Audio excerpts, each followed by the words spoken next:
Hello, Taurus. Welcome to Ula Tea Leaf Readings. My name is Lenor, and tonight I'm going to be reading your tea leaves.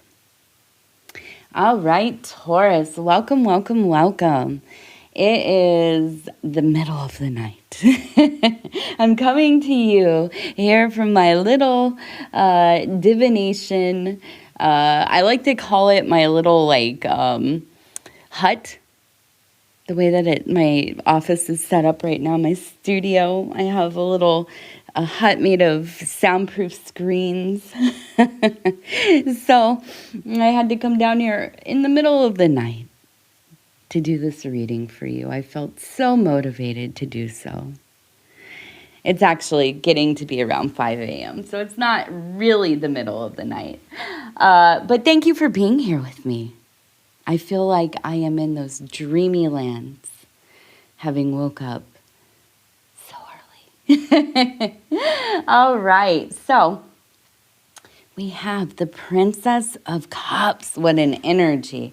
This is, okay, cut to, in your mind, images of Elvis dancing, gyrating, hips moving, and then it pans over and you see all of these young women, maybe some older ones too, just absolutely losing it, excited, screaming, crying, passing out in absolute,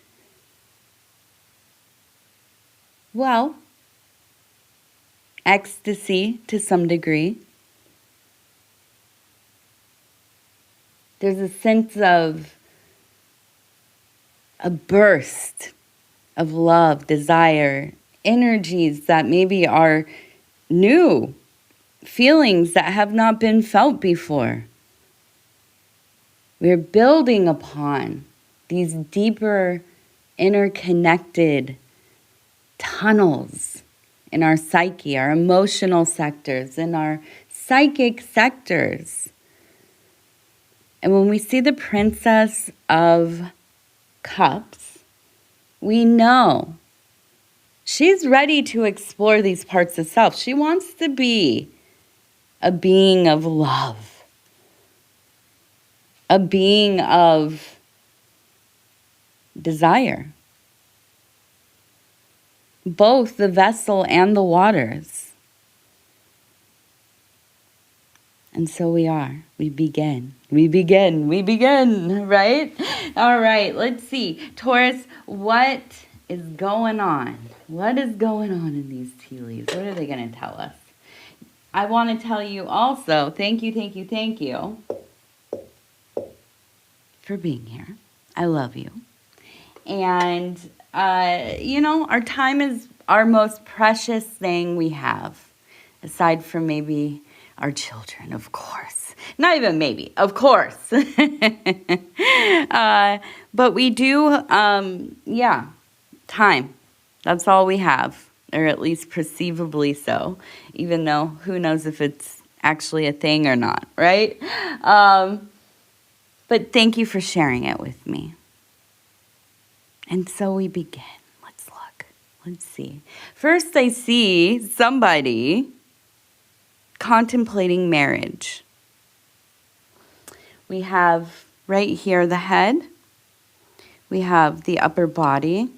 And maybe like a long robe or a dress. And I immediately, in my head, envision somebody kind of just meandering, strolling, contemplating as they walk through a garden, through some kind of outdoor space. It feels open, it is alive, it is, just kind of pulsating with energy. Where I'm at, it's very humid up here on the northern plains. And it gets very lush, very lush. And when you go outside, it feels like everything is breathing. It is moving and dancing and just, dripping with heat and condensation, basically, right?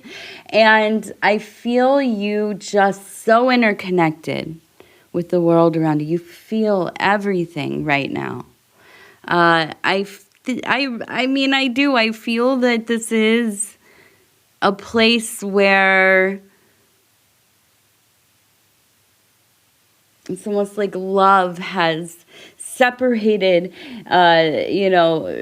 leaves and walked out of the tree line. And here it is to confront you, right? Here it is to tell you, hey, I finally tracked you down once again. I've been chasing you for a while. And I do really think this is a love thing because right up in here, you can see we have a heart and it has an arrow right through it. Now above we also have a bird. It looks like maybe a goose, and this one looks like a goose as well, flying. So this tells me that, and also we have the ring right here. So we have the person walking, they're holding the ring. They're looking at this whatever kind of stone that might be. Up here we have, it looks like the guardian angel kind of overhead and blessing the back of their head, right? Blessings on your head. And so a real sense of being looked after as well. It's not just kind of you met somebody on the bus, on the way to work or whatever, and you maybe have seen them often, maybe every day for the last, 5 years or whatever, but you've never really talked, okay? But you're in love. And I'm sure this happens. You just kind of fall in love with the idea of somebody you've been sitting behind for the last 5 years, yeah. That is the mind of a romantic Taurus, which obviously you are. You're a Taurus. So it could be something like this, but I don't think so. I feel that this is something that is very mutual, very potent. You're dreaming of what my life could be like. What would it have been like if we were together when we were younger? What if we met earlier? But I do feel that they have the same kind of energy. There's a sense of wanting to make up for lost time. But even so, and even if this is a blessed divinely union, I do feel that there is something that is in the way. Now we also have the number 14. 1, 4. Now, whatever it is that is in the way feels very substantial. It's not just kind of like I have responsibilities, we can't be together. Listen, even if it hurts everybody's feelings in your life, if you love somebody, you're going to find a way to be with them. Or at least, if you are that motivated of a person. I don't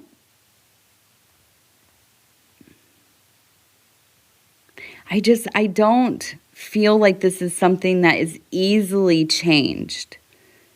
And so to me, I wonder, this is the first thing that comes to mind, is are they or are you already kind of in a committed alignment? Okay, now I say alignment because I don't know that it's like a relationship, but it could be. And I'm not accusing you of anything, by the way. And also, if this is the case, if you are in a relationship and this is a different, somebody outside of your primary relationship, that you have come to have these feelings for,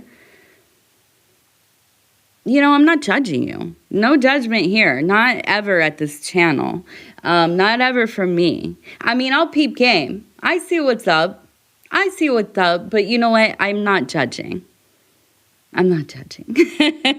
So be and do whatever it is you need to be and do when you're around me. Because, I've seen it all. I've seen it all. Now,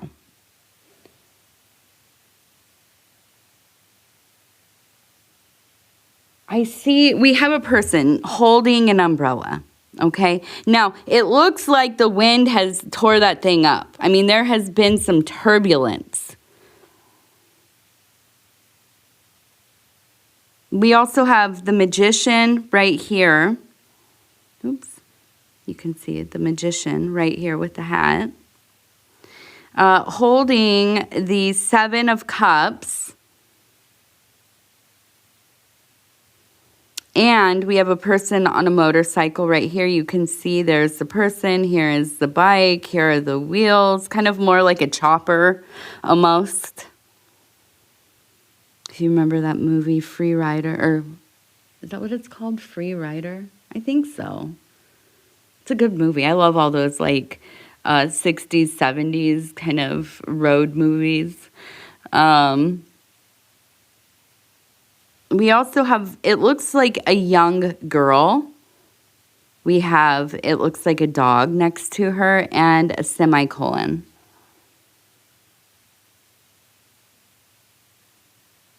So we have a young person who I think is prone to having periods of melancholy, sadness, depression, that kind of thing.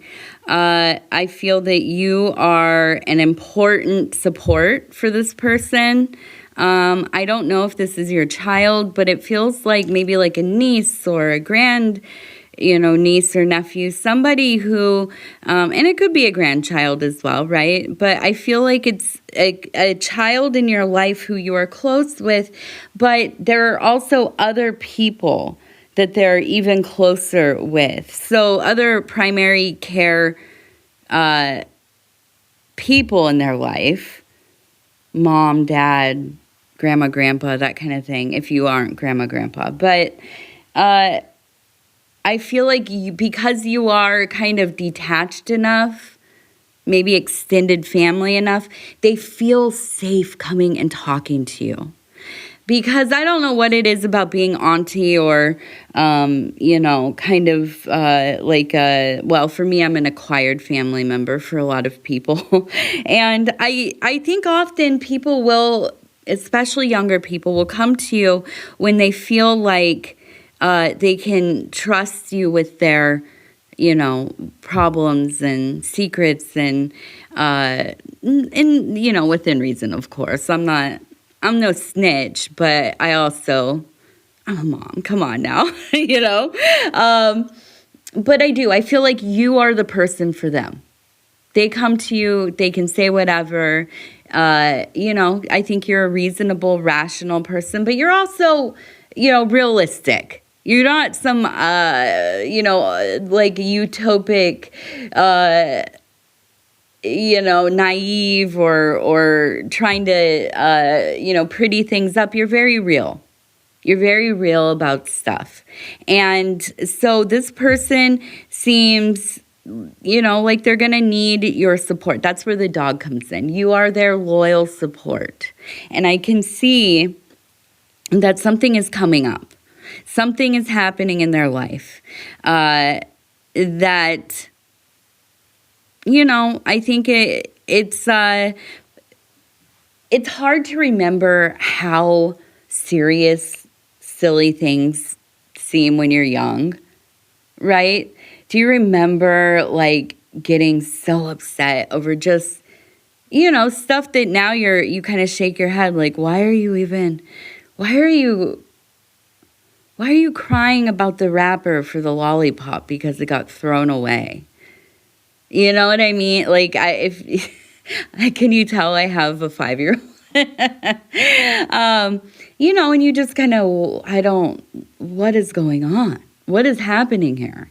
Right? And, but you have to remember, when you're young, when you're experiencing the world fresh, the emotions can get so big.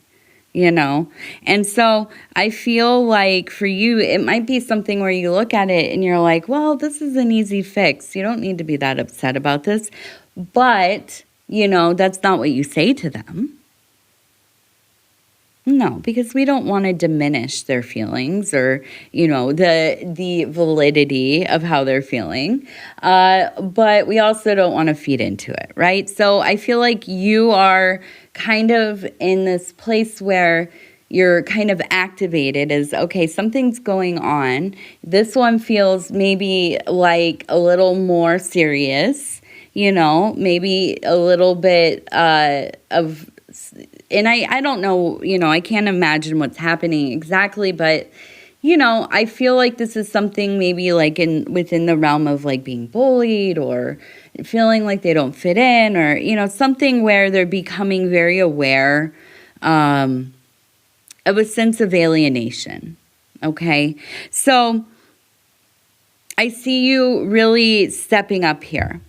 Okay, so please, if you get the text or maybe they text you every day and now you're not getting the texts or, all of a sudden you see kind of a real change in their mood or what they're posting or, whatever, there's been a shift. And I think that it's easy to notice and then kind of in the clutter of life, right? And the chaos of things, get distracted by other, stuff going on in your life and not realizing like, hey, I need to stop and check in, right? And so don't miss this because I think that this is going to be, important to not only helping this kid, but I do also think that, this is something that helps your relationship because this is a lifelong bond. I feel like this is family. I mean, it could be your kid, right? It could be your grandkid, definitely. But I do feel like for some reason there's at least like 1 or 2 degrees of separation. It's an established relationship. You're part of the family, all of that. But it does feel like there's a little bit of a separation there. So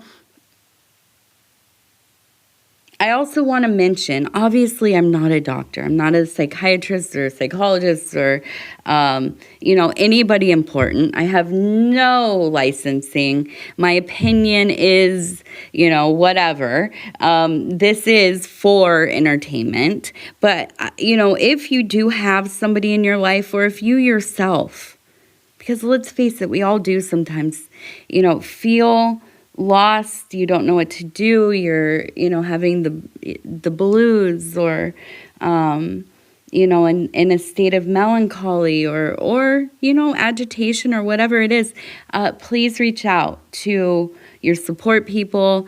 And if that's not, somebody personally, there are, hotlines and things that you can call for support. I know that's not the ideal thing. But, we all need somebody to talk to sometimes. And it's amazing what just being able to say what you're feeling or what you're thinking, to utter it to somebody, it can be very helpful. Now, it's not going to fix everything, of course, but just letting it out and knowing somebody heard you, there's power in that. So please, we often think of like now I'm in the northern hemisphere, but we often think of like winter and the holiday season as being maybe one of the roughest part of the years, and it is. But this part of the year is also very hard for people. We're getting into the peak of summer and winter in the south, and we need to be checking in with one another. The world, we're not even going to talk about the state of the world, at least what we see on the news and such. But with the way things are, the way people are feeling, the uncertainty, the fear, everything, we need to check in. Okay, so I just wanted to mention that. I'm here. I can't give you good advice besides, that I love you and I want you to be happy and okay. And everybody around you as well. All of us. I know I'm like very kumbaya, but it's true, I do. I want everybody to have what they need and to be able to live the life that they want to. So let's, be very, I think, intentional about looking out for one another. Okay, end of, diverging from the reading. Now we have the person with the umbrella. So we know there's some trouble. Now we're going to stop with this part. That's a separate issue. Now, I do feel like this kind of loops back around to your love story that is happening. I don't feel like you're afraid of love or, kind of having maybe a new relationship or altering the relationship you're in, or maybe it is kind of having this unrealized love story, right? The kind of thing where it's like a little flirtation, a lot of, desire and maybe some fantasy, maybe a really good and close friendship with this person, but it never kind of steps into that overtly romantic, amorous zone. That could be it too, But whatever it is, I do feel like there's a sense of needing to alter some aspects of your life.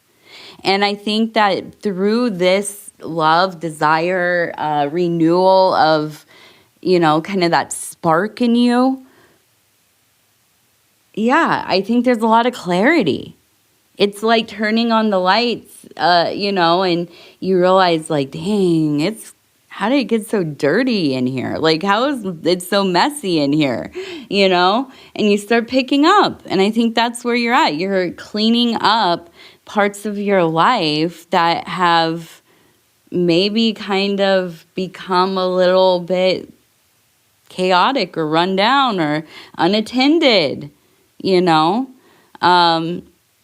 so I feel like, you're going to be going through some maybe hard decisions and difficult consequences, or at least things that you have to figure out, but it's going to be worth it. It is. We have the key over here. So that tells me this is really going to be, look at that apple too. Look at that beautiful apple. There's the apple, here's the stem, and here is the leaf. So we'll talk about that one next. But we also, remember, we had the wizard and we had the motorcycle. So I won't forget about them. The magician is important for sure. And the 7 of Cups there. So let's start with, we have the key, yes. So the motorcycle is all about choosing to change. This is like when we have the boat, when we have the carriage, or anything like the horse, right? These are intentional movements. You're getting on that vehicle to be moving forward, right? Now, just one second here. Now, here's the deal.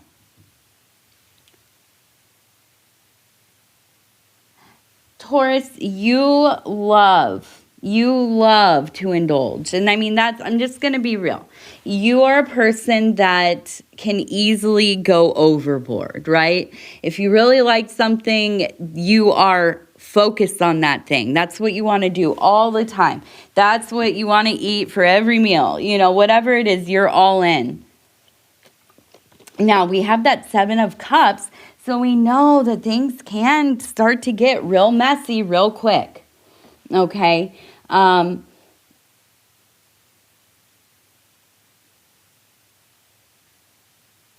But with the Magician, the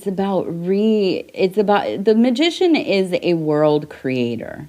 Okay, this is somebody who molds reality, the Matrix, whatever. And with that kind of ability, which I do believe you have, Taurus, you are one of the most creative signs. You probably have a very unique look, it's style. Your house is probably very, decorated meticulously.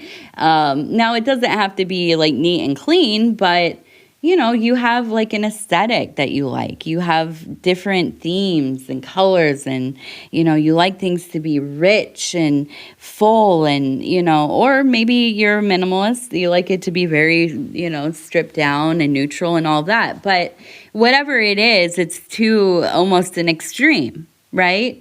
But that makes you a wonderful world creator, because you just have this ability to arrange things in a way that is often, captivating, beautiful, breathtaking, all of the things, right?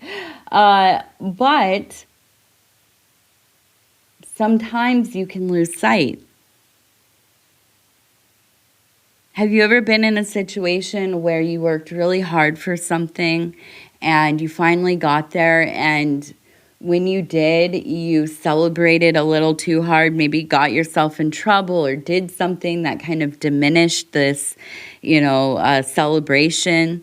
It's kind of like, and I shouldn't even say this, but it would be something like, graduating high school and getting excited for college, and, the night of graduation, you get caught drinking and driving or something like that, right? And it's like you accomplished this thing over many years. I mean, worked hard, diligently to get there. And then this other devastating thing happens and alters the way your life is going.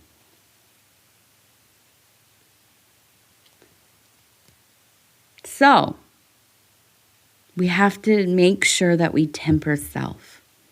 Catch yourself. Remind yourself. I heard something recently that I've, really, really been trying to remember every single time my mind starts to wander in a direction that I don't want it to. Because I'm a worrier.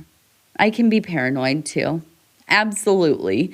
But I'm a ruminator, a lamenter. One mercurial SOB, but sometimes, or what did I hear? I heard somebody say, we get to decide how we feel because we can decide what we think about. When your mind starts wandering towards something that is possible, but probably not plausible, but still you're going to get in there and start thinking about it and, kind of stewing on it. And just next thing you know, it's 4 a.m. You're just still going over and over and over. Yeah. Sometimes, we have these moments of realization where it's like, I don't have to think about this. And however you distract yourself until you aren't thinking about it, that's individual to each of us, right? We all have different ways of dealing with that. And there are many methods that are, that we can try. And I think it helps. I mean, it has for me recently. I have a few anchor thoughts that I have in place gotten ready, that when I start to think about things that I know are just going to make me upset, and it's almost kind of like self-harm to be thinking about them, then I go to the things that I want to think about, like my daughter, her accomplishments, the funny things she said recently. I think about my garden, about the plants growing, how thankful I am to be able to be out there and to spend time with them, whatever it is. So I feel like for you, this is both either, and it's not, they're not mutually exclusive, but I do think this is both about, not letting yourself get into a place of, just completely becoming uninhibited and fully spiraling into whatever it is that, is kind of pulling you towards it, but tempering yourself so that you are staying grounded, but your head is far in the clouds, right? This is the magician energy. You have to be in that creative space. You have to be in that kind of the absurd borderlands or whatever. But you have to also be careful, right? Do not lose yourself. And that's what the Seven of Cups is all about, that debauchery, right? And it's not just pleasure, right? If we think about this through the kind of, Abrahamic paradigms, debauchery doesn't just have to be, the sin of lust or desire. No, this is also about being gluttonous, where you're dwelling in negative feelings or getting into these thought loops of, anger and panic and jealousy and whatever. And that's as distractive as, feeling good. It is. How many people in your life have you met that are just hell-bent on staying upset? And it takes away from their life. I mean, it does. I'm sorry, but it does. It's so much time put into it, right? So, tempering self. Okay. Now, also with that motorcycle, we know you're on the move. You've already made that decision. So just do it with care, please. Because I know right here, you have the key, which is the love. I mean, it's not just a romantic love, although that does help. A Taurus is always at their best when they're in love. It doesn't have to be with another person, though. It can be with your family. It could be with, your hobbies, your work, life in general, the divine, whatever it is for you. All right, let's see here. We have gone on and on. I just got to do readings in the middle of the night because it doesn't feel hard to get in there at all. Okay, so we have the number 14. So at 4 seems very important for you in this cycle.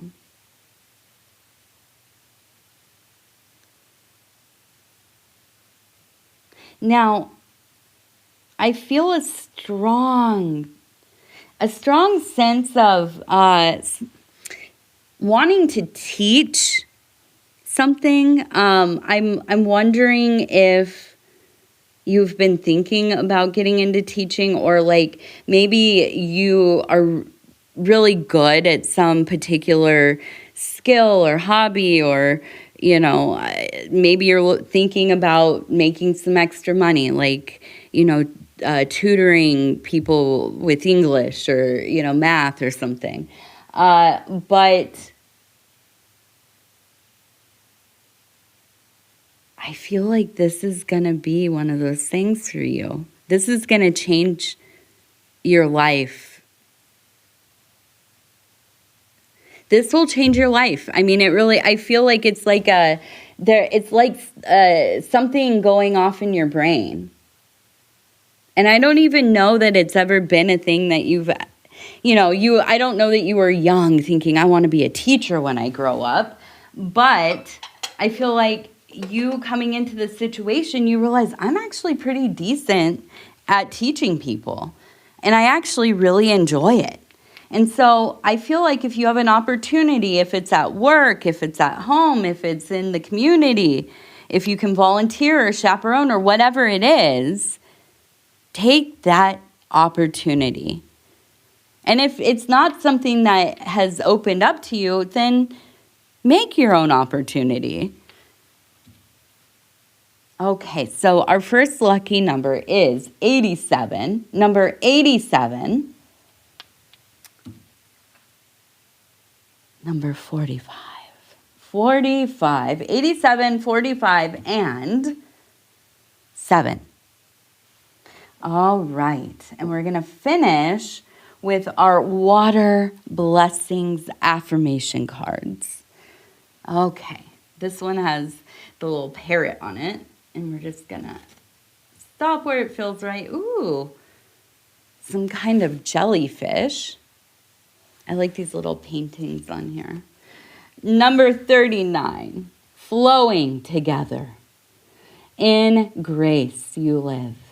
In harmony you explore. In grace you live. In harmony you explore. All right, Taurus, I'm going to tell you I love you because I do. And I thank you so much for being here with me. It is such a pleasure.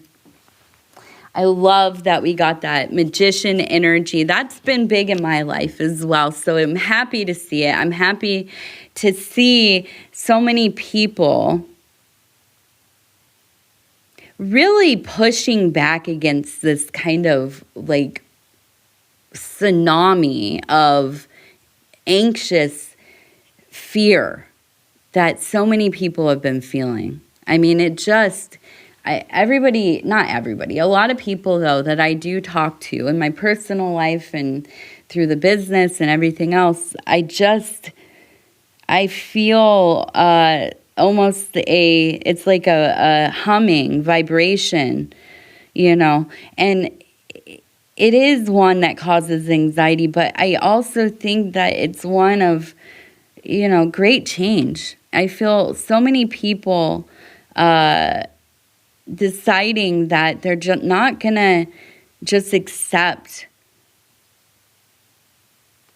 living a life that they don't want to live.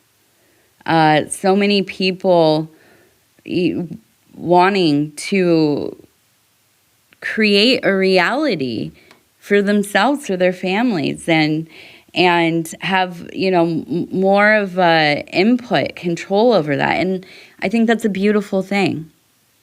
And it all starts with the self-work. And this is what I'm getting around to. I'm not talking about any kind of movements or anything like that. No, I'm talking about people who are deciding to look at themselves and do the difficult work, that shadow work, that interior work, that, self-alchemy, investigating, these different spheres of self, and it's a beautiful thing. It's a beautiful thing. We can be cynical as we want to be, and I'm no different. I'm a very, you can hear it in the way that I talk about things. But I don't know, it's so tiring to be so cynical all the time. And I don't know about you, but I don't think that's why I was born in this body. I don't think that's why I'm here. Not to be resentful and cynical and angry about everything. No, I don't want to live like that. I don't accept that. So I see you, and I love you. And if you want to like, subscribe, or leave a comment, the algo needs it. Yeah, thank you. Thank you for spending this time with me. I love you. Take care of yourself. We'll talk soon. Good night.